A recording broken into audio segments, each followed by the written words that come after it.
Shalom. Ayat ini merupakan salah satu pernyataan teologis yang sangat penting di dalam Perjanjian Baru. Paulus menulis kepada jemaat di Korintus tentang bagaimana Allah melalui Yesus Kristus menyelamatkan manusia dari dosa dan memberikan pembenaran. Kalau kita memperhatikan ayat ini secara mendalam, maka ayat ini dibagi menjadi beberapa bagian. Yang pertama, Dia yang tidak mengenal dosa. Bagian ini merujuk kepada Yesus Kristus dalam Alkitab. Yesus digambarkan sebagai satu-satunya manusia yang hidup tanpa dosa. Ibrani 4 ayat 15 menyatakan bahwa Yesus dicobai dalam segala hal sama seperti kita, tetapi ia tidak berbuat dosa.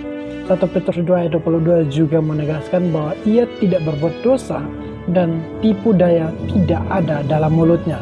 Yesus adalah anak Allah yang sempurna, yang tidak memiliki dosa sama sekali dalam pikiran, perkataan, atau bahkan perbuatannya.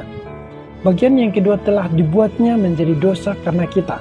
Bagian ini menunjukkan bahwa Yesus tidak hanya menanggung dosa manusia, tetapi secara simbolis dibuat menjadi dosa. Ini tidak berarti Yesus secara pribadi menjadi berdosa, tetapi Allah memperlakukan dia seolah-olah ia adalah dosa itu sendiri.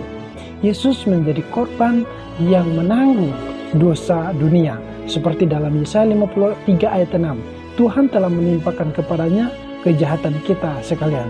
Di kayu salib, Yesus mengalami hukuman yang seharusnya ditanggung oleh manusia. Galatia 3 ayat 13 mengatakan, Kristus telah menebus kita dari kutuk hukum Taurat dengan jalan menjadi kutuk karena kita. Jadi Yesus menjadi wakil manusia dalam menerima murka Allah atas dosa. Bagian yang ketiga, supaya dalam dia kita dibenarkan oleh Allah. Bagian ini menjelaskan tujuan dari pengorbanan Yesus, yaitu agar manusia dapat dibenarkan di hadapan Allah.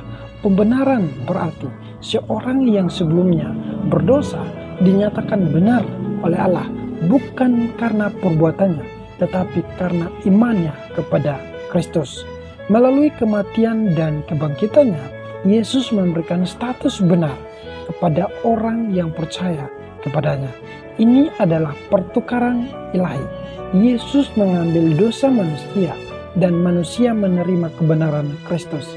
Kesimpulan dari bagian firman Tuhan ini adalah bahwa menggambarkan kepada kita doktrin pergantian atau substitusi, di mana Yesus yang tidak berdosa mengambil tempat manusia yang berdosa, sehingga